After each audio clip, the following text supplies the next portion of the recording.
بسم اللہ الرحمن الرحیم. جواب دو کے ساتھ میں ہوں فاروق وڑائچ. اس وقت ملک میں جو حالات ہیں اور معیشت جو ہے سب سے بڑا مسئلہ بن رہا ہے. پاکستان میں کیا ہونے جا رہا ہے, کیا امکانات موجود ہیں, کیا پاکستان ان سارے معاملات سے باہر نکل پائے گا؟ ہمارے ساتھ سابق وزیر خزانہ مفتاح اسماعیل صاحب موجود ہیں. مفتاح صاحب آپ کا بہت بہت شکریہ جناب, آپ نے وقت دیا. بہت شکریہ. تو اب میں آپ کو کیا کہوں, رہنما مسلم لیگ نون کہوں یا سابق وزیر خزانہ ٹھیک رہے گا, کیا کہوں؟ وہ جس دن پیدا ہوا تھا اس کے دوسرے دن میرے والدین نے میرا نام مفتاح رکھا تھا. میرے خیال سے تو اب تک یہ ٹھیک چل رہا ہے. تو کیا نون کے ساتھ راہیں جدا ہو گئی ہیں یا ابھی ہیں؟ ابھی پارٹی میں ہی ہیں آپ؟ نہیں, پارٹی میں نہیں ہیں. ہم پیچھے ہٹ گئے ہیں, میں اور شاہد عباسی صاحب, اور بس دیٹس اٹ. وہی تقریباً وہی سٹیٹس لگ رہا ہے. وہ لطیف کھوسہ صاحب کو ہم کہا کرتے تھے کہ آپ رہنما پیپلز پارٹی ہیں, بلاتے ہم اسی طرح تھے, لیکن وہ جب آگے موقف دیتے تھے تو ان کی اپنی پارٹی کہتی تھی کہ ہمارے ان سے کوئی تعلق نہیں ہے. تو کم و بیش وہی سٹیٹس ہے. نہیں دیکھیں, میں گزارش ہی کر رہا ہوں کہ آپ نے بڑے عرصے بعد کسی یہ کہا ہے, یہ مجھ سے 1 سال پہلے یہ سوال پوچھے جاتے تھے, اب تو کوئی نہیں پوچھتا یہ سوال. اب تو لوگوں کو کلیئرٹی ہے, لوگوں کو کلیئرٹی ہے کہ مفتاح اپنی بات کرتا ہے.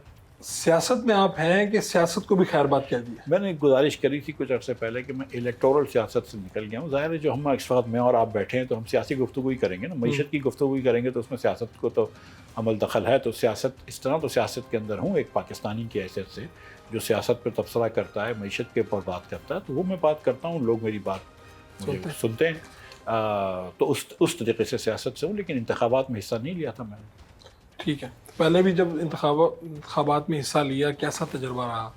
بڑا اچھا لگا مجھے, بہت بہت سیکھا ہوں. کچھ ایسی چیزیں سیکھا ہوں جو شاید نہ سیکھتا تو بہتر تھی. 11:30 بجے تک یہ سوچ رہا تھا کہ الیکشن جیت گیا ہوں, اس کے بعد پتہ چلی کہ الیکشن ہار گیا ہوں. اچھا, ماحول تو سارا ٹھیک تھا, یعنی وہ ہمیں پروفیسر صاحب کہیں نظر نہیں آ رہے, آپ نظر آ رہے تھے یا خان صاحب کے امیدوار تھے. میں تھوڑا سا پیچھے چلا گیا ہوں, لیکن ایسی ہی بات آ گئی درمیان میں, تو ایک دم پتا چلا کہ پروفیسر قادر مندوخیل صاحب جیت گئے.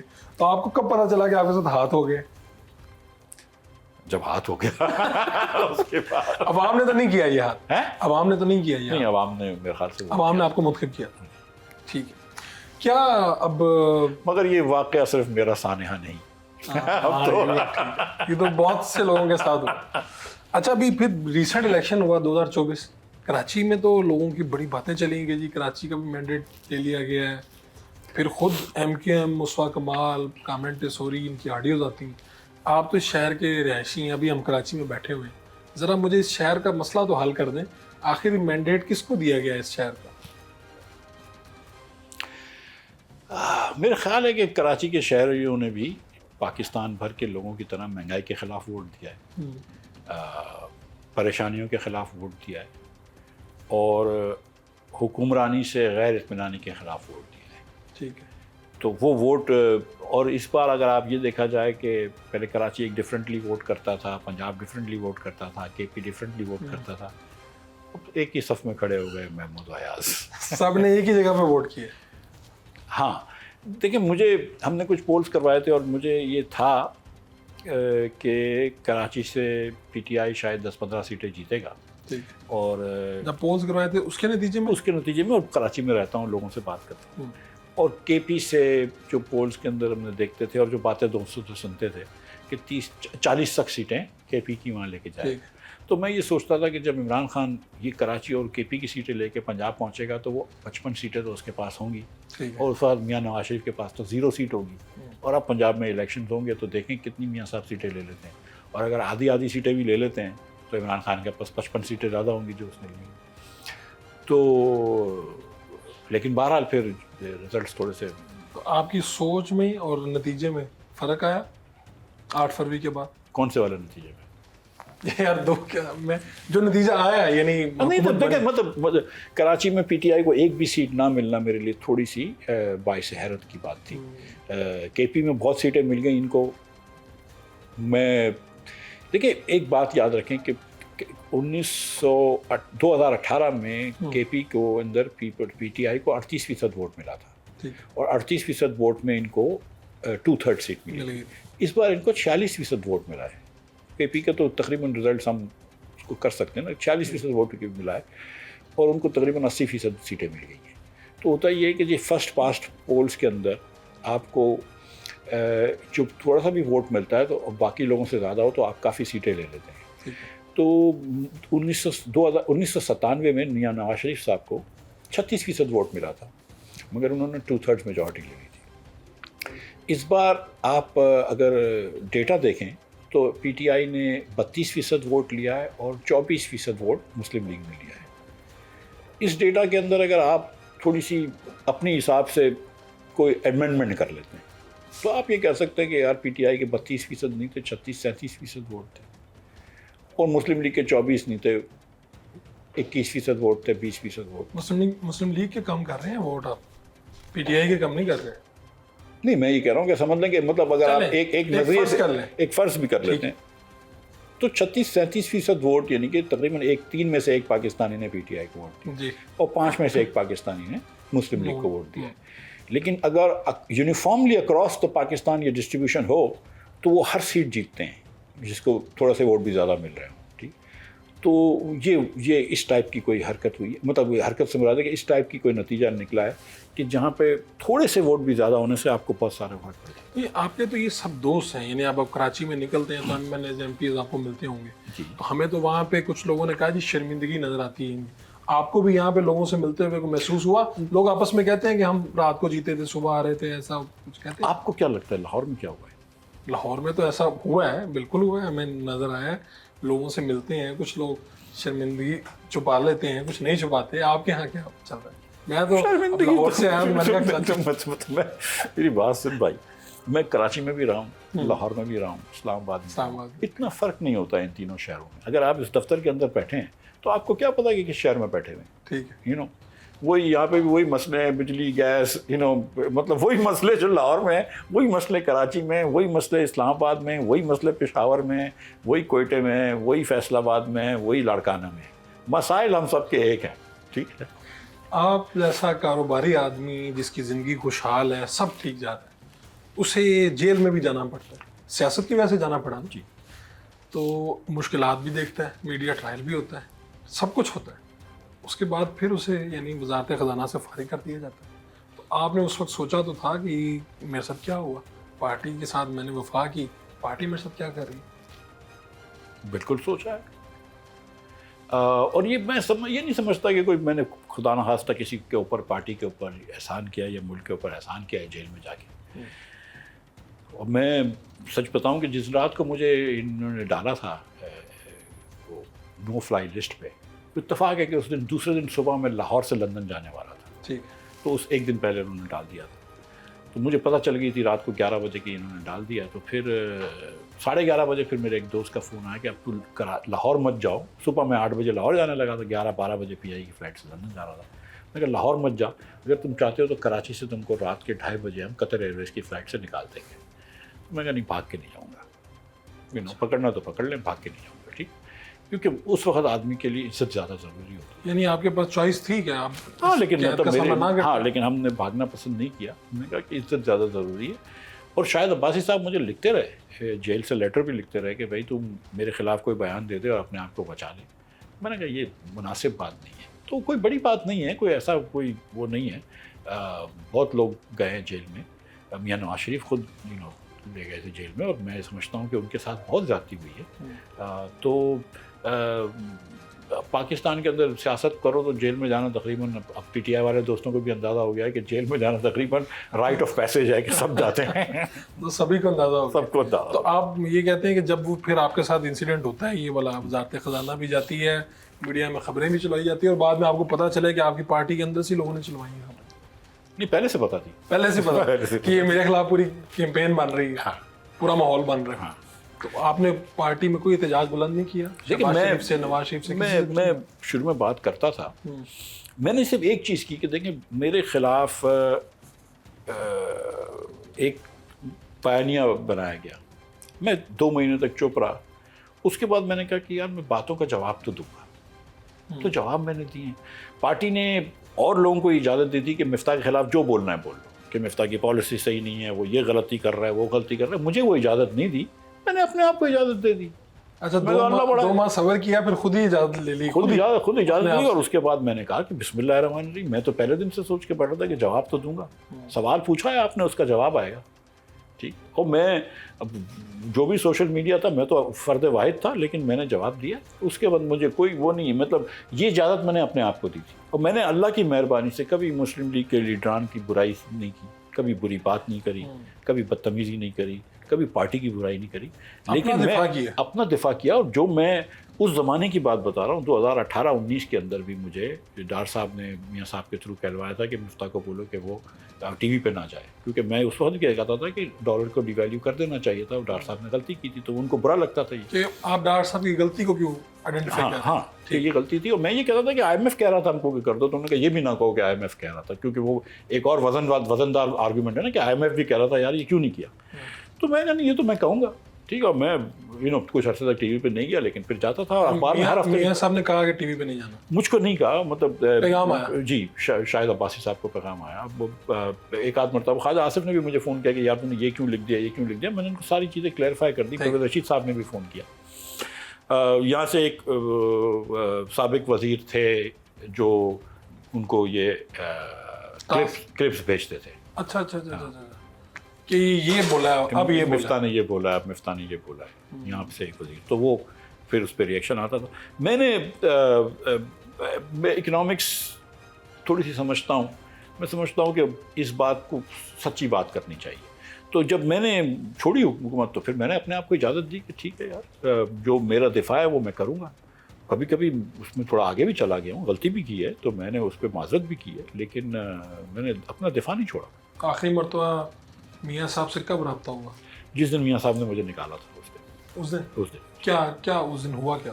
ہم بیٹھے تھے 8-10 لوگ, اور پھر شہباز صاحب نے کہا کہ میاں صاحب نے فیصلہ کیا ہے کہ آپ ریزائن کر دیں, مطلب آپ ڈار صاحب آ جائیں گے. میں کہا ٹھیک. پھر انہوں نے شہباز صاحب نے مجھے یہ بھی کہا, میاں صاحب نے بھی کہا کہ تم کچھ اور کر لو یہ وہ. تو میں تو خیر پھر کم تنخواہ پہ نوکری تو نہیں کر رہا ہوں نا, مطلب نہیں. یعنی آپ چپ چاپ اٹھے اور فائل لی اور چلے گئے؟ نہیں فائل تو کوئی آپ نہیں تھی. لندن میں تھے, میں تو طرف کراچی آ رہا تھا. تو شہباز صاحب نے کہا کہ تم اسلام آباد جا رہا تھا کہ تم لندن میں آؤ تو مجھ سے مل لینا. شہباز صاحب, ہم لوگ نیو یارک سے لندن گئے تھے, تو وہاں بلا کے پھر انہوں نے بٹھایا. اور وہ 8-10 لوگ تھے. ایک آدھ صاحب کو میں نہیں جانتا تھا, باقی سب کو جانتا تھا میں. تو انہوں نے بات ریزن تو دی ہوگی نا انہوں نے, کیا آپ کی فلاں پالیسی ٹھیک نہیں تھی, اس پہ تھوڑی سی نہیں کوئی ریزن نہیں تھی. شہباز صاحب نے تو کوئی ریزن نہیں تھی. شہباز صاحب تو کہہ رہے تھے کہ بڑی محنت کری ہے مفتاح نے. مریم اورنگزیب نے یہ بھی کہا کہ میاں صاحب مفتاح کی تعریف میں ایک ٹویٹ کر دیں. تو میاں صاحب نے کہا مفتاح کی تعریف کروں گا تو لوگ مجھے برا بھلا کہیں گے. اور میاں صاحب کہتے ہیں کہ آپ نے پیٹرول مہنگا کر دیا تھا اور آپ نے مجھے کہا تھا کہ ایک ہی مرتبہ کرو گے. میں نے کہا میں نے کبھی یہ نہیں کہا تھا کہ ایک مرتبہ نہیں کروں گا. ایک مرتبہ میں تو پورے ہم نے بڑھائے بھی نہیں تھے. ہم کو تو 70 روپے پر لیٹر نقصان ہو رہا تھا 7 دنوں. تو ایک مرتبہ میں تو کور بھی نہیں ہوا. اور یہ تو میں کہہ ہی نہیں سکتا ہوں, مطلب انٹرنیشنل پرائز اوپر نیچے ہوتی ہے. میں مطلب یہاں تو نہیں کہہ سکتا ہوں کہ 10 روپے بڑھا دیں اس کے دنیا میں پرائز 20 روپے بڑھ جائے. تو تھوڑی سی باتیں ہوئی, مطلب کوئی وہ نہیں تھا, کوئی ایکریمونیس بات نہیں تھی. یہ لوگ بڑے وزادار اچھے لوگ ہیں, کوئی ایکریمونیس بات نہیں ہوئی. میں بھی تھوڑا سا تمیزداری آدمی ہوں. تو بعد میں بھی کبھی ایسا کوئی آمنا سامنا یا کسی پارٹی کے شہباز صاحب سے 1-2 مرتبہ فون پہ بات ہوئی. شہباز صاحب نے مجھے بلایا بھی, میں ان کے پاس گیا بھی 2 مرتبہ ہوں. شہباز صاحب نے کہا کہ تم کچھ اور کر لو, میرے ساتھ آ جاؤ. میں کہا میری بچی کی شادی ہو رہی ہے تو میں نہیں آ سکتا ہوں. ایک آدھ مرتبہ میں نے کوئی ٹویٹ کیا تھا جس میں نے کہا تھا کہ یہ آئی ایم ایف کے معاہدے سے ہٹ کے جو چیز کری ہے یہ ریکلیس ہے. تو انہوں نے کہا تھا یار یہ کیوں لکھتے ہو. لیکن جیسے میں نے آپ سے گزارش کری کہ میں نے اپنے آپ کو یہ اجازت دی تھی کہ اور ابھی تک اجازت ہے, اور آپ کہہ رہے ہیں کہ بات ہوگی. اب تو نہیں, اب تو خیر کسی قسم کی پابندی کا کوئی سامنا نہیں ہے آپ کو, تو آزادی سے اپنی بات کرتے ہیں آپ. نہیں میں نے مطلب میں دیکھیں میں بدتمیزی سے بات نہیں کرتا ہوں, کوئی پرسنل اٹیک نہیں کرتا ہوں, اور کوئی غلط بات نہیں کرتا ہوں. باقی تو اب میں 59 سال کا ہو گیا ہوں, اپنے آپ کو ساری اجازت دی ہے میں نے. مفتاح اسماعیل صاحب کی وزارت کے پیچھے کون تھا, اور مسائل جو پارٹی میں رہے ان کے پیچھے کون تھا؟ ایک شارٹ کمرشل بریک لیتے ہیں.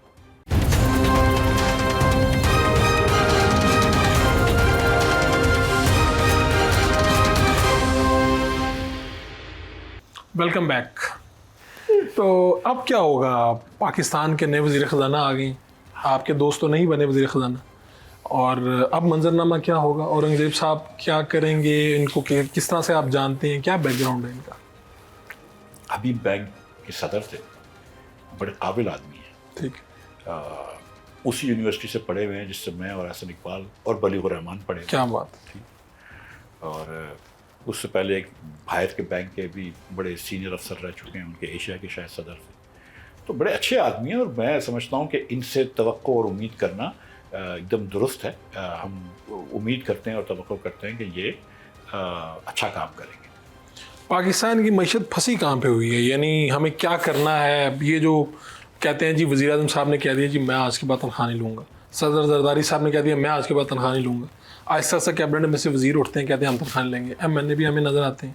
یہ مسئلہ حل ہو جائے گا اگر صدر وزیر اعظم تنخواہ نہ لیں؟ اب نہیں تو مسئلہ یہ چیز اچھی, یہ اچھا ایک وہ ہے, آپٹک ہے, ایک اچھی بات ہے, لیکن اس سے کوئی مسئلہ تو نہیں حل ہوتا. یعنی یہ قوم کو احساس دلانے کے لیے ہے کہ مشکل حالات ہیں. مشکل حالات ہیں, اس میں کوئی مطلب میں اس کی تعریف ہی کروں گا اس کے اس پوائنٹ آف ویو کی, لیکن اس سے کوئی مسئلے کا حل ذرا بھی نہیں ہے. ٹھیک کہ اگر وزیر اعظم یا صدر 2 لاکھ روپے ملک کے بچا لیتے ہیں تو مطلب کیا کر لیا. لیکن اچھی بات ہے. 5-6 چیزیں اس ملک کے کرنا ضروری ہیں اگر اس ملک کو آپ نے بہتر کرنا ہے. نمبر 1, آپ نے NFC ایوارڈ کو ریویو کرنا ہے, صوبوں کے پیسے کم کرنے ہیں تاکہ صوبے اپنے پیسے خود جمع کریں ٹیکس, ٹھیک, تاکہ جس سے ٹیکس ٹو GDP بڑھے. نمبر 2, آپ کو نجکاری کرنی ہے اور حکومت کو بجلی اور گیس کے بزنس سے نکل جانا ہے. آپ کو حکمرانی پاکستان کی کیسی ہے وہ 15 منٹ میں پتہ چل جاتی ہے اگر آپ کسی دن کچہری چلے جائیں یا کسی دن تھانے چلے جائیں. یہ تو ہم نے آپ نے بھگتی ہوئی ہے. ٹھیک ہے, پاکستان کے کسی تھانے چلے جاؤ, ٹھیک, یہ پاکستان پورا ایک جیسا ہے. ٹھیک ہے, آپ کسی تھانے چلے جائیں, کراچی سے لے کے لاہور نہیں خیبر تک چلے جاؤ, کسی تھانے چلے جاؤ, 15 منٹ میں آپ کو پتہ چل جائے گی کہ حکمرانی کیسی ہوتی ہے. کسی کچہری چلے جاؤ, 15 منٹ میں پتہ چل جائے گی کہ حکمرانی کیسی. جب یہ سمجھ آ جاتی ہے تو اس کے بعد یہ بھی سوال سمجھ لیں کہ حکومت کو بجلی اور گیس کے بزنس میں نہیں ہونا چاہیے. ریگولیشن کرے لیکن بزنس میں نہیں. تو دوسرا حل یہ ہے کہ آپ نجکاری کریں. اس کو ایونچولی آپ ہول سیل مارکیٹ ڈیولپ کریں وغیرہ وغیرہ, لیکن پہلے تو آپ یہ فل فور نجکاری کریں. میں اچھا یہ پوائنٹس آپ بتاتے جائیں, میں بعد میں ان کے اوپر سوال کروں. تیسرا ہے کہ جو طبقہ مراد دیتا ہے, جو حکومت کا لیول, جو حکومت کا ٹیئر, جو لوگوں کو سروس پرووائڈ کرتا ہے وہ لوکل گورنمنٹ ہوتی ہے.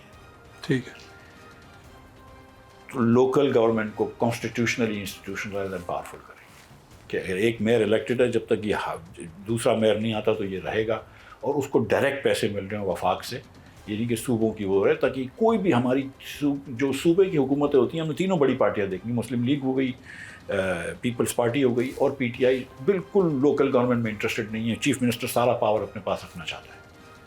اس کو آپ کو پھیلانا پڑے گا تاکہ جمہوریت پھیلے, ہر جگہ سے, ہر ڈسٹرکٹ اور ہر ڈویژن کا میئر الیکٹ ہو کے آ رہا ہے, اور میئر کو ڈائریکٹ وہاں سے کچھ پیسے وہاں سے ملے اور کچھ پیسے وہ خود جمع کرے, خود ٹیکس جمع کرے, صوبہ بھی اور ڈسٹرکٹ بھی. یہ ماڈل ہے دنیا بھر میں, یہ ہوتا جی ہے. بالکل. اور حکومت پاکستان کو جو پیسے دینے چاہیے وہ کراچی اور لاہور جیسے شہروں کے میئروں کو نہیں دینے چاہیے, کیونکہ یہاں سے تو آپ کے پاس اتنی مہنگی کی پراپرٹی ہے کہ آپ ٹیکس جمع کر سکتے ہیں. آپ کو اواران کو, چارسدہ کو, لاڑکانہ کو, راجرپور کو ہیلپ کرنی چاہیے. ٹھیک ہے, تو یہ تھرڈ جو چیز ہے, first NFC award, second local government privatisation, third local government. یہ 3 جو ہیں یہ کرنا بہت ضروری ہے. اس سے آپ کے ملک کی ویلیو چینج ہو جائے گی.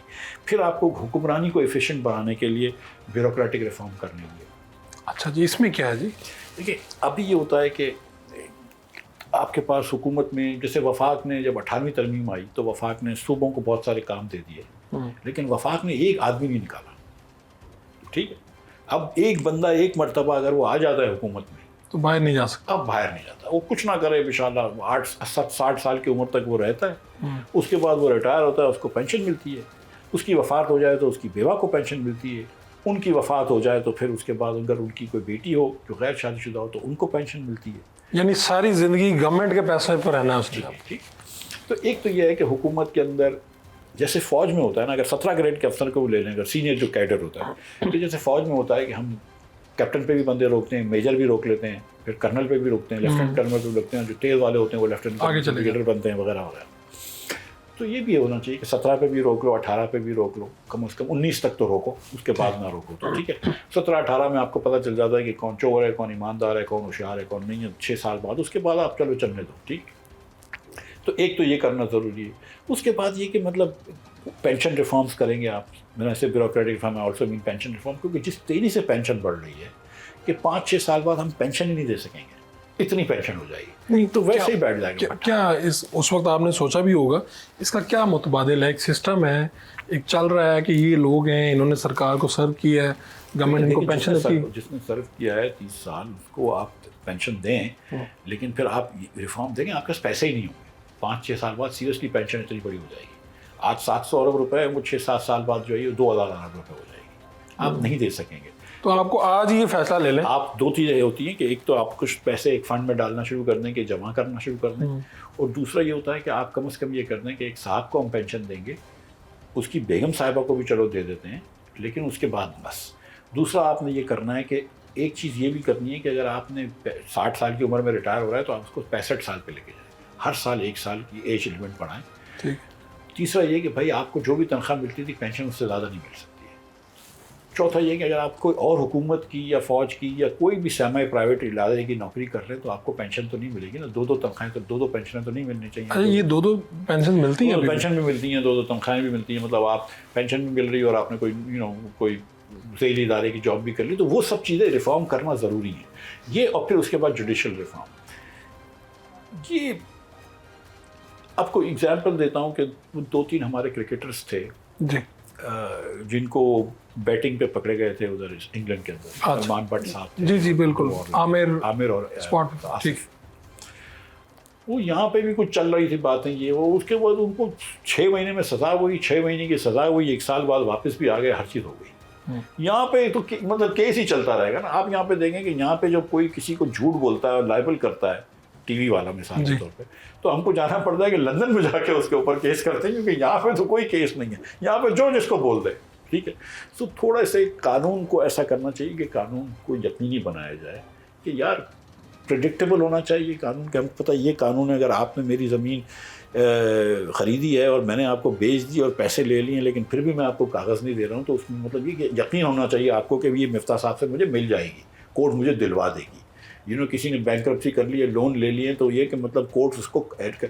تو تھوڑا سا جوڈیشل ریفارمز کرنے چاہیے. اب لوگوں کو یقین نہیں ہے. یقین ہونا چاہیے. وقت پہ سب کچھ ہو جائے گا. وقت پہ انصاف ملنا چاہیے اور انصاف پریڈکٹیبل ہونا چاہیے. اور اس کا اکانومی پہ اثر ہے، بہت بڑا اثر ہے. آپ کو پتہ ہے انٹرسٹ ریٹس کم ہو جاتے ہیں اگر حکومت کورٹس جو بینکرپسی کے قوانین امپلیمنٹ کر دے نا، تو لوگوں کو ڈر نہیں لگے گا اتنا قرض دینے میں. جو بڑے گھر ہوتے ہیں نا، بڑے گروپس ہوتے ہیں، ان کو تو لون مل جاتے ہیں کیونکہ بینک کو پتہ یہ پیسے دے دے گا. لیکن جو 19-20 ہوتے ہیں کہ ابھی جو ابھر رہے ہوتے ہیں، ان کو لون اس لیے نہیں ملتا کہ یار یہ نہیں دے گا تو ہم کیا کر لیں گے. یہ بینکوں میں کورٹوں میں جا کے 10-10 سال نکال لے گا. تو اگر آپ نے لونز دلوانے ہیں، وینچر کیپٹل کی انڈسٹری پاکستان میں بنانی ہے، آگے پیچھے انویسٹمنٹ کروانا ہے، کمپنی کی اور وہ کرنی ہے، تو آپ نے کورٹس کو یقینی بنانا پڑے گا. اور ناٹ جسٹ دس ایریا میں. آپ کہہ رہے ہیں کہ ملک میں اگر انصاف ہوگا تو معیشت بھی ٹھیک ہو جائے گی، یہ بڑا اثر پڑے گا. بالکل ٹھیک ہے. تو یہ 5 پوائنٹس آپ نے بتائے ہیں کہ اچھا اس میں سب سے پہلے نجکاری پہ چلتے ہیں. یہ کیا ہے نجکاری کو اگر آپ پبلک کو سمجھا پائیں کہ آپ کہہ رہے ہیں کہ پاکستان کے ہمارے کچھ ایسے ادارے جو منافع بخش نہیں ہیں ان کو بیچنے کی بات ہو رہی ہے. میں تو خیر یہ کہہ رہا ہوں کہ سارے ادارے منافع بخش اداروں کو بھی بیچ دینا چاہیے. اچھا ہاں، لیکن چلیں ہم غیر منافع بخش ایک ادارے سے شروع کرتے ہیں. پاکستان انٹرنیشنل ایئر لائنس پچھلے سال 90 ارب روپے نقصان کیا ہے. 90 ارب میں آپ 3 آغا خان یونیورسٹی ہاسپٹل جو پاکستان کی بہترین ہاسپٹل ہے کراچی میں، آپ 3 شہروں میں بنا سکتے ہیں. اچھا ہم یہ بھی وعدہ کریں گے کہ جن لوگوں کے ہم نجکاری کر رہے ہیں تو یا تو وہ جو نئی کمپنی ایئر لائن خریدے گی وہ آپ کو نوکری گارنٹی کرے گی، اگر وہ نہیں دے رہی تو ہم آپ کو تنخواہ دیں گے ریٹائرمنٹ تک، ٹھیک ہے، اور پینشن بھی دیں گے. تب بھی خسارہ تو بہت تھوڑا ہوگا، کبھی خسارہ کم ہو جائے گا. ٹھیک. اسی طرح پاکستان ریلوے پرائیویٹائز کر دو یار. چلو ٹریک حکومت رکھ لے، جس کو ٹرین چلانی ہے چلائے. اس کے بعد آپ ٹریک بھی پرائیویٹائز کر دیں کہ یار ٹریک پرائیویٹائز کر دو، ہم ریٹ وہ کر دیں گے کہ بھائی ہر ٹرین سے آپ اتنا ریٹ لے سکتے ہیں، وہ پرائیویٹائز کر دیں، جان چھڑوائیں. ریلوے بھی 80-90-100 ارب روپے کا سال کا نقصان کرتی ہے. 40-50 ارب روپے آپ کو آپریشنل لاسز دینے پڑتے ہیں، اور ہر سال آپ 30-40 ارب روپے کی ڈیولپمنٹ ایکسپینس کرتے ہیں. یہاں اسٹیشن بناتے ہیں، وہاں یہ کرتے ہیں، وہ بھی ہم اپنے پیسے سے دیتے ہیں. اسی طرح آپ لیسکو دیکھ لیں. لیسکو کے اندر 30-40 ہزار لوگ کام کرتے ہوں گے، اس میں سے 5-10 ہزار کا کھانچا ہوگا، باقی بیچارے صحیح کام کر رہے ہیں. آپ لیسکو کو پرائیویٹائز کر دیں، بولیں کہ یار تم لوگوں کی سب کی تنخواہ ہم گارنٹی کرتے ہیں، سب کی نوکری ہم گارنٹی کرتے ہیں، جو کہ الیکٹرک میں ہم نے کیا. بیچاروں کو کھانچے چلے جائیں گے, لیکن باقی سب کو تو کوئی نقصان نہیں ہوگا, بلکہ پرائیویٹ سیکٹر میں ہم نے دیکھا ہے کہ الیکٹرک کی طرح زیادہ ہوگی, گروتھ ہو جائے. لیکن جب اگر وہ لیسکو کے اندر چوری کم ہو جاتی ہے اور اگر لائن لاسز کم ہو جاتے ہیں, تو پورے جو 4 کروڑ لوگ لاہور اور اس کے اطراف کے شہر میں جو اس کے کیشمنٹ ایریا میں رہتے ہیں ان کا فائدہ ہو جائے گا. اسی طرح لیسکو تو خیر اچھی چلتی ہے, لیکن کچھ ایسی ہیں, سیپکو ہے, کے پی میں ہیں, کہ جو ان کے اندر 40% بل نہیں کلیکٹ ہوتے, تو آپ کسی سیٹ کو دے دیں گے وہ کلیکٹ کر ہی لے گا. یعنی بل بھی کلیکٹ نہیں ہو رہے اور لوگ پیسے بھی لے رہے ہیں, ملازمتیں بھی کر رہے ہیں. تو آپ کہہ رہے ہیں نجکاری اس وقت یہ ہی اہم ضرورت ہے اس وقت. اب تو گورنمنٹ اس طرف جا رہی ہے, بڑھ چکی ہے, سمجھے ہو چکی ہے, اللہ کرے. تو یہ پیپلز پارٹی جو ہے وہ اس کے خلاف بات کرتی ہے. ہاں, لیکن پیپلز پارٹی کی اچھی چیز یہ ہے کہ وہ بات کرنے کے لیے تیار ہے. کہ خان صاحب اگر کوئی چیز کا منع کر دیتے ہیں نا, تو پھر وہ بس سمجھتے ہیں کہ وہ بس ابھی وہی آ گئی ہے, میں تو نہیں بات کرتا. پیپلز پارٹی سے تو آپ بات کر سکتے ہیں. گفتگو کا سلسلہ جناب جاری رہے گا. مفتاح اسماعیل صاحب سے ہماری بات ہو رہی ہے, پاکستان کی معیشت کیسے ٹھیک ہوگی. ایک شارٹ کمرشل بریک.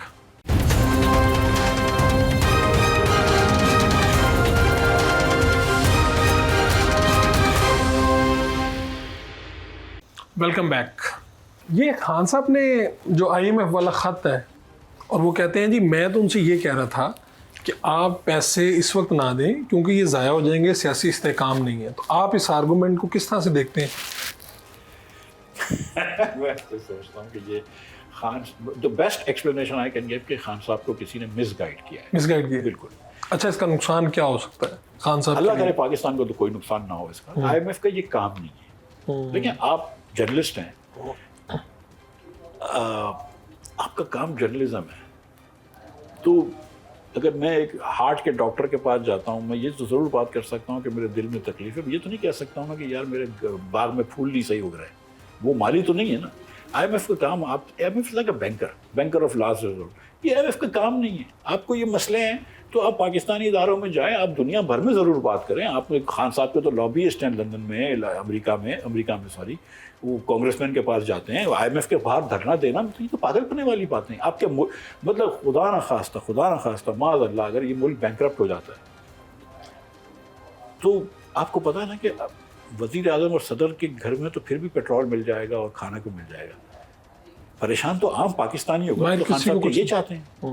مطلب آپ کہتے ہیں کوئی بھی آرگومنٹ اس بات کو سپورٹ نہیں کرتا کہ خط لکھا جائے, بالکل ان کو کہا جائے یا اس کے خلاف دھرنا, ان کے باہر دھرنا, بالکل بیوقوفی کی آتا ہے. نہ ان کو کوئی سیاسی فائدہ ہوگا اس کا, نہ اللہ نہ کرے ملک کو کوئی معیشت. آپ کے کئی دوست اکانومی سے اس طرف ہیں, ویسے کبھی آپ نے مشورہ نہیں دیا کہ یار یہ خان صاحب کو سمجھائیں ان باتوں کا نقصان ہوگا, فائدہ کوئی نہیں ہوگا؟ مجھ سے کوئی مشورہ لیتا نہیں ہے. میرے تو ہر پارٹی میں دوست ہیں, مشورہ مجھ سے کوئی نہیں لے. یہ خواجہ آصف صاحب, آپ نے تو کیبنٹ میں کام کیا کٹھے, میرے بڑے بھائی, وہ کہتے ہیں کہ جنرل فیض اور جنرل ریٹائرڈ باجوہ ان کو میں اسمبلی بلاؤں, قرارداد پیش کریں گے, ان کو طلب کیا جائے گا. تو آپ کیا سمجھتے ہیں کہ کیا اس سے بھی پاکستان بہتری کی طرف بڑھے گا اگر احتساب کے لیے کبھی یا پارلیمان بلانا شروع کر دے؟ ہاں صاحب میرے بھائی ہیں اور مجھے وہ ڈانٹ بھی سکتے ہیں, اور خدا نہ خواستہ اگر میں نے کچھ کہہ دیا ان کو برا لگا تو وہ فون کر کے ڈانٹ بھی دیں گے, لہٰذا میں اس پہ کامنٹ نہیں کر رہا. نہیں, لیکن آپ اس کو ٹھیک ہونا تو چاہیے نا. کہیں سے آپ جوڈیشل ریفارمز کی بات کر رہے ہیں, آپ باقی پاکستان کو ٹھیک کرنے کے لیے ساری باتیں کر رہے ہیں, لیکن جہاں مسئلہ پھنسا ہوا ہے اس طرف نہیں جا رہے.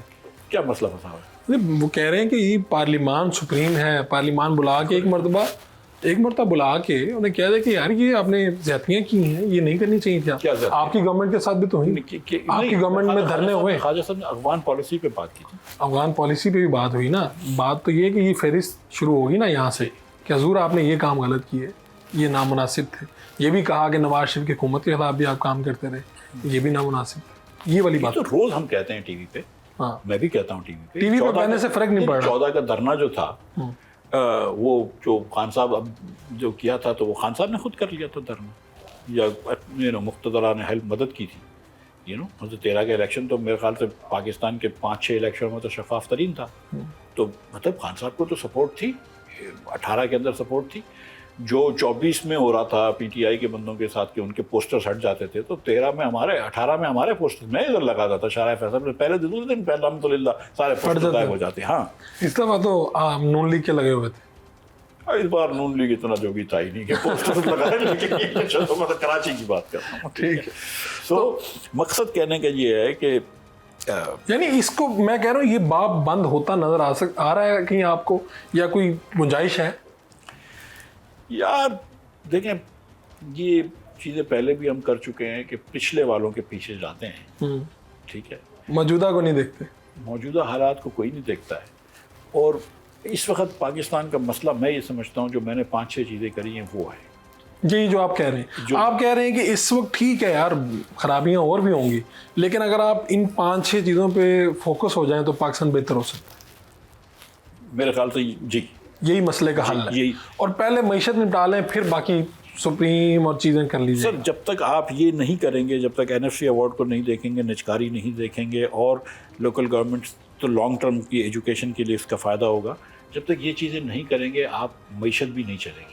اور جو لوکل گورنمنٹ کی میں بات کر رہا ہوں, میں آپ سے 2-3 نمبر شیئر کر لیتا ہوں کہ پاکستان میں 2.60 کروڑ بچے اسکول کے باہر ہیں. جی 80 لاکھ بچہ پیدا ہوگا اس سال, ٹھیک ہے, 80 لاکھ بچہ. آپ کے پاس 2.60 کروڑ بچے آلریڈی اسکول کے باہر ہیں, تو نہ آپ کے پاس کلاس روم ہے, نہ ٹیچر ہے, نہ وسائل ہیں ان کو پڑھانے کے. جو حکومت کی اسکول اور جو ہاسپٹل ہیں اس کے بورڈ پہ علاقے کے لوگوں کو ڈالیں اور ان کی اس کے اوپر کچھ منشا اور مرضی دیں, ان کو اتھارٹی دیں, تو وہ اپنی اسکولیں بھی ٹھیک کریں گے, اپنے اسپتال بھی ٹھیک کریں گے, کیونکہ ان کا دل چلتا ہے. آپ لاہور میں بیٹھ کے اٹک سے رحیمیہ خان چلا رہے ہیں, کراچی میں بیٹھ کے آپ کوٹکی کی ہسپتال چلا رہے ہیں, یہ کون سا طریقہ ہے؟ یہ دنیا میں نہیں چلتا ہے. تو یہ چیزیں آپ نے کرنی ہوں گی. جب تک آپ یہ نہیں کریں گے آپ اپنی پاپولیشن کو ایجوکیٹ نہیں کر سکیں گے, اور اگر ہیلتھ آؤٹ کمز نہیں کریں گے تو دنیا میں کوئی ایسی اکنامک پالیسی نہیں ہے جس میں ملک ترقی کر جائے اگر لوگ جاہل رہ جائیں, ملک ترقی کر جائے اگر بچے سے جسمانی اور ذہنی طور پہ کمزور رہ جائیں. تو یہ چیزیں کرنی پڑیں گی. یہ شاہد خاقان عباسی صاحب سے دوستی اتنی گہری کب ہوئی, اور یہ کیا پارٹی سے اکٹھے ہی ایک ہی ٹائم میں یہ اتفاق ہے, حسن اتفاق ہے کہ ایک ہی وقت میں نکل رہے ہیں, کہ یہ طے شدہ بات ہے؟ کیا کہوں میں اب اسے, کیا نام دوں اسے, اس دوستی کو؟ ٹھیک ہے, شاہد بھائی سے بھی دوستی ہے, اور پارٹی کے اندر اور لوگ بھی بڑے دوستی ہے. میری احسن اقبال سے بھی بہت دوستی ہے, میری پرویز رشید سے بھی بہت دوستی ہے, میری مصدق ملک سے بھی بہت دوستی ہے. ٹھیک, مطلب جتنی مصدق ملک سے میری فرینکنس ہے شاہد بھائی سے نہیں ہے مثال کے طور پہ. اور مریم اورنگزیب سے بہت دوستی ہے, اور لوگوں سے بھی دوستی ہے. میں نام ان کے اور کچے لوگوں کا نام نہیں لے رہا ہوں, بیچارے ٹربل میں بھی آ سکتے ہیں, یہ تو بڑے لوگ ہیں.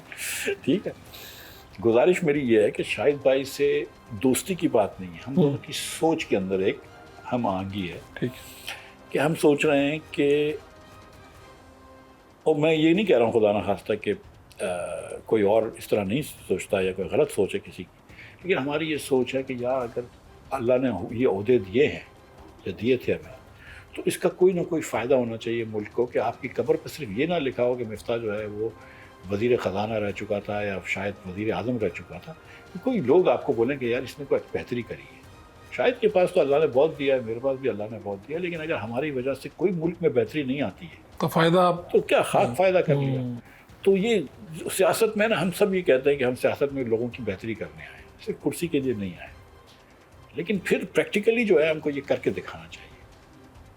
تو یہ کہہ رہے ہیں کہ سوچ ایک جیسی ہو گئی اور اتفاق سے وقت بھی ایک جیسا ہو گیا, پارٹی نے دونوں کو ہی تقریباً رخ دکھا دیا باہر کا. تو یہ کہہ رہے ہیں کہ اتفاق ہے یہ محض, اتفاق ہو یا پتہ نہیں, تھوڑا بہت اس میں اتفاق بھی ہوگا تھوڑا. یا جب آپ کو جب ہٹایا گیا تو عباسی صاحب نے بھی کہیں احتجاج بلند کیا ہوگا. نہ صرف, ایک منٹ میں پہلے یہ بتا دوں کہ نہ صرف عباسی صاحب نے احتجاج بلند کیا ہے, اور بہت سارے لوگوں نے بھی بیچاروں نے احتجاج بلند کیا ہے. اور پارٹی کے اندر اگر آپ پوچھ لیں, ایک نجی محفل میں ایک وزیر نے کہا تھا, کسی نے پوچھا کہ یار پی ڈی ایم کیوں ڈیلیور نہیں کر سکتی, تو کچھ جرنلسٹوں کے اندر کہہ دیا. تو انہوں نے کہا جس دن سے مفتاح کو نکالا that was the downturn of our government. یہ تب بھی وزیر تھے, اب بھی وزیر ہیں. واہ, ٹھیک ہے, انہوں نے تگڑے وزیر ہیں. ہاں, تو انہوں نے یہ کہا, خیر میری سے ان کی دوستی بھی ہے, لیکن مگر یہ کہ پتہ پارٹی کے جو چیدہ لیڈران تھے وہ سمجھتے تھے کہ مجھے رہن دینا چاہیے. میرے خیال سے جس میں خواجہ آصف بھی شامل تھے, احسن اقبال بھی شامل تھے, اور شہباز شریف صاحب بھی شامل. اگر آپ رہتے تو حالات مختلف, یعنی شہباز شریف شامل تھے, کیا بات کر رہے ہیں آپ؟ یعنی وزیر اعظم چاہتے تھے کہ مفتاح اسماعیل میرے وزیر خزانہ رہیں, ان سے اوپر کوئی چاہتا تھا, یعنی کون تھا وہ؟ میاں صاحب. نواز شریف صاحب نہیں چاہتے تھے, ہاں, اور شہباز شریف صاحب چاہتے تھے, لیکن ان کو پھر بھی یہ فیصلہ, شہباز صاحب نے یہی کہا کہ میاں صاحب کا یہ فیصلہ ہے. یعنی میری رضامندی اس میں نہیں ہے, میری رضامندی نہیں ہے, نواز شریف صاحب کا فیصلہ ہے یہ. نہیں, یہ نہیں کہا کہ میری رضامندی, لیکن آپ نے کوئی باڈی لینگویج سے اندازہ لگا لیا کہ شہباز صاحب نہیں ہو سکتے اس میں. نہیں, میں یہ باڈی لینگویج نہیں, مطلب جو انفارمیشن ہوتی ہے دوسری سورسز سے یا جو فیڈ بیک آتا ہے کہ شہباز صاحب مطمئن تھے. شہباز صاحب نے مجھے ایک انٹرویو دیا, اس میں انہوں نے کہا کہ میرے سے اگر روزے قیامت پوچھا جائے گا کہ میں نے کیا کیا, تو میں کہوں گا کہ جی یہ جو IMF سے ہم نے ڈیل کیا تو ملک کو جو ڈیفالٹ ہونے سے بچایا, یہ میرے اعمال میں ایک سب سے بڑی چیز ہوگی. تو کیا ایسا ہوا؟ اور دوسرا یہ کہ ملک کو ڈیفالٹ ہونے سے تو اسحاق ڈار صاحب نے بچایا. 2 مرتبہ شہباز صاحب نے بتایا. اتنے معصوم آپ نہیں ہیں جتنے آپ کوشش کر رہے ہیں بننے کی. یہ پہلے میں بتا دوں برو بھائی, میں اچھا 2 مرتبہ کب 2 مرتبہ بتایا. ایک مرتبہ جب حکومت میں آئے تھے اور ہم IMF سے ہم نے جب ڈیل کری تھی, اس سے پہلے بہت زیادہ ڈیفالٹ کا چانس تھا. پاکستان کے بانڈ پرائسز کو دیکھ لیں, دیگر چیزوں کو دیکھ لیں, تو وہ میری معاملیت سے انہوں نے پاکستان کو ڈیفالٹ سے بچایا. شہباز شریف کا فائنل یس ہوتا ہے. میں تو ایک وہ ہوتا ہوں, فائنانس منسٹر تو ایک کاریگر ہوتا ہے, لیکن کر لیجیے حضور, ٹھیک ہے ہاں, لیکن جو پیچھے کھڑا ہوتا ہے وہ شہباز شریف کھڑا ہوتا ہے. اور رات کے 2:30 بجے 2 بجے انہوں نے مجھے فون کیا کہ مفتاح ہو گیا. میں نے کہا جی سر ہو گیا. میں نے ان کو کہا ہوا تھا کہ 1 بجے تک فون پہ بات ہوگی, تو انہوں نے فون کیا تھا. تو وہ شہباز صاحب مطلب نے پہلی مرتبہ تب بچایا. دوسری مرتبہ جب بتایا, جب وہ پہلی مرتبہ میں نے کہا نا کہ اپنے وزیر خزانہ کی معاملیت سے بچایا, دوسری مرتبہ اپنے وزیر خزانہ کی مخالفت کے باوجود بچایا, لیکن بچا لیا. تو 2 مرتبہ بچایا. یعنی شہباز شریف کا یہ کریڈٹ موجود ہے. بالکل ہے, بالکل ہے, اس میں کوئی ڈاؤٹ نہیں ہے. اور اگر میں رہ جاتا تو پھر ایک ہی مرتبہ بچانا پڑتا. اسحاق ڈار صاحب اور مفتاح اسماعیل صاحب کا آپس میں کیا معاملہ کیا تھا, آج اس کی حقیقت کھولتے ہیں. ایک شارٹ کا مشہد دیکھ لیتے ہیں.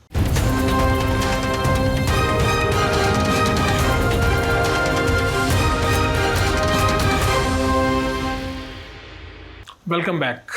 یہ ڈار صاحب ہیں, کہیں ہمیں سننے میں آیا, یہ پتہ نہیں نجی محفل کی بات ہے میں, لیکن آپ ٹی وی پہ بیٹھے ہیں کہہ دیتے ہیں کہ کہا یہ گیا کہ IMF سے جب ڈیل کر رہے تھے یا مذاکرات کر رہے تھے تو ایسے لگ رہا تھا کہ ڈار صاحب کا یہ مزاج تھا کہ جیسے وہ پیسے مانگنے نہیں لینے گئے ہیں ان سے.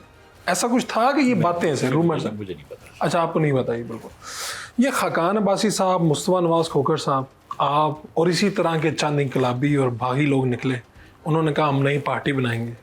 تو کیا اب یہ نئی پارٹی بننے جا رہی ہے, ہمیں نظر آ رہی ہے, کہاں تک پہنچی ہے یہ پارٹی؟ سر میرا اتنا وزن نہیں ہے, مطلب جسمانی وزن اتنا تو ضرور ہوگا شاید, لیکن میرا اتنا وزن نہیں ہے کہ میں سیاسی پارٹی بنا سکوں. لوگ آپ کی بات سنتے ہیں. یہ آپ کی بڑا پن ہے, آپ کی مہربانی ہے کہ آپ تشریف لائیں, لیکن نہیں سچی بات ہے, آپ کو سچ بتا رہا ہوں. شاید عباسی صاحب یہ بات کر رہے ہیں کچھ عرصے سے. کچھ ہمارے دوست کہہ رہے تھے کہ الیکشن سے پہلے بناؤ, لیکن کچھ تھوڑی سی سیاسی حقائق ہم کو پتہ تھے, اور گراؤنڈ ریالٹیز جس کو کہتے ہیں, زمینی حقائق ہم کو پتہ تھے کہ الیکشن سے پہلے نہیں بننی چاہیے, کوئی نہیں بننی چاہیے. ٹھیک ہے, مصطفیٰ سروے جو کروا لیا آپ کے ہاتھ میں نہیں. مصطفیٰ نواز کھوکھر جب 2 دن حلقے میں گیا اپنے, تو اس کے بعد تیسرے دن اس نے مجھے فون کر کے بولا تھا کہ مفتاح بھائی کیا ہونے لگا ہے. اچھا. تو کچھ باتیں ہو رہی ہیں دوستوں میں, مطلب سیریسلی کوئی حتمی طور پہ فیصلہ نہیں ہوا. نہیں ابھی تک یہ سب ہوا میں ہے. بالکل ہوا میں ہی رہا. نہیں آپ کے ساتھ کچھ سیریس مشاورت نہیں چل رہی ہے باسی صاحب کی کہ بھائی یہ پارٹی کا صدر یہ ہوگا, جن سیکرٹری یہ ہوگا, فلاں ایسے چلے گی, میڈیا سیل وہاں پہ بنے گا, ہم پورے پاکستان میں یہاں پہ جائیں گے, ایسا کچھ نہیں ہو رہا؟ سر ہماری اس طرح کی سوچ ہی نہیں ہے نا کہ یہ تو صدر بن جاؤ, میں وزیر اعظم بن جاؤں, تو صدر بن جاؤں, میں سیکرٹری بن جاؤں, یہ نہیں ہے. دیکھیں میں نے تو ایک شو میں کہا تھا کہ اگر شاہد بھائی پارٹی بناتے ہیں اور مجھے کہتے ہیں کہ آپ جوائن کریں دوستوں کے ساتھ, تو میں دیکھوں گا کہ کون لوگ ہیں ان کے ساتھ. ٹھیک ہے. اور کیا شاہد بھائی کے بعد عبداللہ صدر بنے گا ان کا بیٹا, ٹھیک ہے, تو مجھے وہ پارٹی میں نہیں گھسنا ہے. شاہد بھائی ہم نے یہ فیصلہ کر لیا, میں کہتا ہوں کیا فیصلہ کیا, ہم نے یہ فیصلہ کیا کہ وہ پارٹی اگر بنے گی ہم لوگوں کی تو صدر ٹرم لمیٹڈ ہوگا, کہ 2 ٹرم رہ سکتا ہے 3 سال کی, 6 سال سے زیادہ کوئی پارٹی کا صدر نہیں رہ سکتا ہے. دوسرا ہم نے یہ فیصلہ کیا ہے کہ اینٹی نیپوٹزم لا ہوگا, کہ یہ نہیں کہ شاہد عباسی 6 سال صدر رہے, اس کے بعد عبداللہ آ جائے 6 سال, اس کے بعد نادر آ جائے 6 سال, اس کے بعد حیدر آ جائے 6 سال. تو مطلب یہ نہیں ہے کہ بھائی میرے بعد پھر میرے بچے آ جائیں. دیکھیے آل انڈیا مسلم لیگ آپ کو پتہ ہے پہلا صدر جو تھے وہ سلطان آغا خان تھے, ٹھیک ہے, 1904 میں. اس کے بعد جب بھی صدارت ہوتی تھی تو الگ الگ صدر ہوتے تھے, قائد اعظم بھی صدر رہے, میاں شفیق بھی صدر رہے, بہت سارے مختلف صدر رہے. تو ہم یہ سمجھتے ہیں کہ اگر لانگ ٹرم کوئی چیز چلنی ہے نا تو میں کسی ایک خاندان کے اوپر اتنا بوجھ نہ ڈالا جائے کہ صرف وہی قربانیاں دیتا رہے اور وہی پاکستان کے لیے محنت کرتا رہے. یہ سارے خاندانوں کے اوپر قربانی کا دینے کا ہم کو جذبہ, قربانی کا بوجھ سب کو آپ تقسیم کرنا چاہتے ہیں. ٹھیک ہے, لیکن حقائق سے اور معذرت کے ساتھ حقیقت تو یہ ہے کہ پاکستان میں تو پارٹی وہ چلتی ہے بالکل جن میں آگے بچے لیڈ کرتے ہیں. کیا آج مریم نواز اگر لیڈ نہ کریں یا شہباز شریف لیڈ نہ کریں تو کیا پارٹی میں سے کوئی اور لیڈ کرے تو اس کو آپ کی پارٹی سے ہی تسلیم کر لے گی نون لیگ؟ لیکن یا پیپلز پارٹی میں ایسا ہو؟ پاکستان میں یہ ہوتا ہے کہ لوگوں کو ووٹ ملتا ہے, پارٹی کو نہیں ملتا ہے. نواز مسلم لیگ نون کا ووٹ جو ہے وہ نواز شریف کا ہے, پی ٹی آئی کا ووٹ جو ہے وہ عمران خان کا, اس میں کوئی بحث نہیں ہے. پیپلز پارٹی کا ووٹ بلاول صاحب کا ہے, ہم اس میں کوئی ڈاؤٹ نہیں ہے. مگر ہم نے یہ دیکھا ہندوستان میں بھی کانگریس کا گاندھی کا ووٹ تھا, نہرو کا ووٹ تھا, پھر گاندھی کا وغیرہ. لیکن ہم نے یہ دیکھا کہ بی جے پی نے اپنے ایک آئیڈیالوجی کری اور اس کے بعد اٹل بہاری واجپئی نے بھی ووٹ لیا اور اس کے بعد نریندر مودی بھی ووٹ لیتے ہیں اور نریندر مودی کا کوئی بچہ نہیں ہے تو اس کے بعد کوئی اور بھی ووٹ لے گا. اسی طرح ہم نے دیکھا ہے کہ پاکستان میں جماعت اسلامی جو ہے اس کے اندر جو ہے میاں مولانا ابوالکلام مودودی تھا, ابوالعلا مودودی تھے, پھر میاں طفیل رہے, پھر قاضی حسین احمد رہے, پھر منور حسین رہے, سراج الحق صاحب ہیں, کل کوئی اور آئیں گے. تو ووٹ نہیں ملتے بھائی جان, نہیں ووٹ نہیں ملتے, لیکن ایک مطلب لیکن بی جے پی کو تو ووٹ ملتے ہیں, بی جے پی کو مل رہے ہیں, بی جے پی کو تو ووٹ مل رہے ہیں.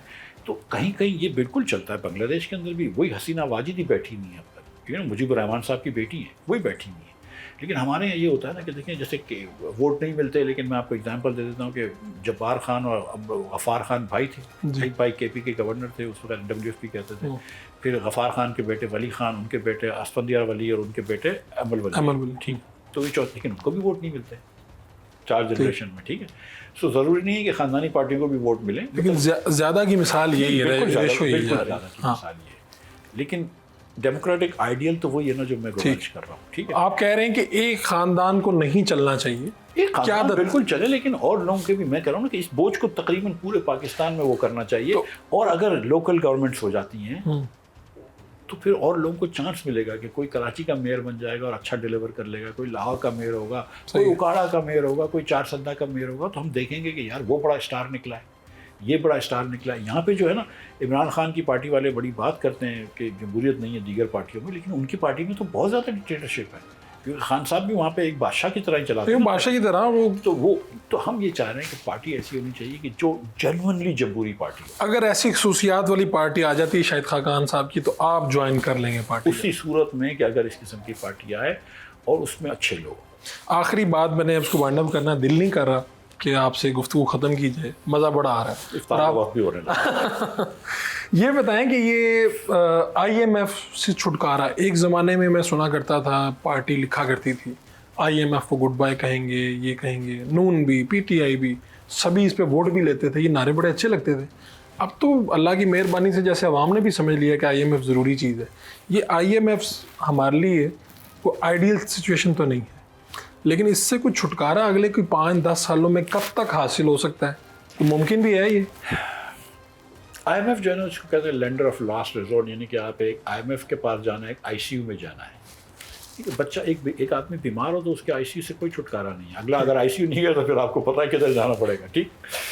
تو آئی سی یو میں تو جانا ضروری ہے, لیکن آئی ایم ایف سے چھٹکارا حاصل کرنا بڑا آسان ہے. جی, آپ سگریٹ پینا چھوڑ دیں, آپ پرہیزی کرنا شروع کر دیں, آپ واک کرنا شروع کر دیں, تھوڑا سا مطلب وزن کم کر لیں, آئی ایم ایف سے چھٹکارا مل جائے گا. ہندوستان نے لے لیا, دیگر ممالک نے لے لیا, ہم بھی لے سکتے ہیں, تو کوئی مسئلہ تھوڑی ہے. کتنی دیر کا ہم یہ جو 5 چیزیں میں نے کہی ہیں یہ ہو جائیں, اور ظاہر ہے کہ پاپولیشن کنٹرول فیڈرل گورنمنٹ کا جو پاس ادارہ ہے اس پہ کام کرے, یہ 5-6 چیزیں کر لو تو پاکستان کے اندر مسئلہ کوئی نہیں ہے. اگلے 2-3-4 سال میں تو اس کو بگاڑ کرنے میں اتنا عرصہ لگا ہے تو سدھارنے میں بھی کچھ وقت تو لگے گا, لیکن میں یہ سمجھتا ہوں کہ 3-4 سال کا جو پروگرام ہے اور اس میں یہ پہلے 1 سال کے اندر یہ کر لیں شہباز شریف کی حکومت, وہ پہلے سال میں کر دینا چاہیے. یہ سب کچھ کرا دے, اور ایس آئی ایف سی اگر یہ کروا دیتی ہے تو پھر پھر 4-5 سال بعد مسلم لیگ 45 پہ جیت کے آئے گی. 45 پہ سارے پروگرام کا کرکس یہ ہے. مفتاح صاحب آپ کا بہت بہت شکریہ, آپ نے وقت دیا جناب. انشاءاللہ پھر ہم آپ سے بات کریں گے. پاکستان کی معیشت کیسے سنبھلے گی, مفتاح اسماعیل صاحب کا مستقبل کیا ہوگا, نئی پارٹی کے حوالے سے ساری باتیں تو وہی ہیں. انشاءاللہ پھر کسی نشست میں اس کو بالکل کھول کے آپ کے سامنے رکھیں گے. اپنے میزبان فاروق وڑائچ کو اجازت دیجیے لانے کے بعد.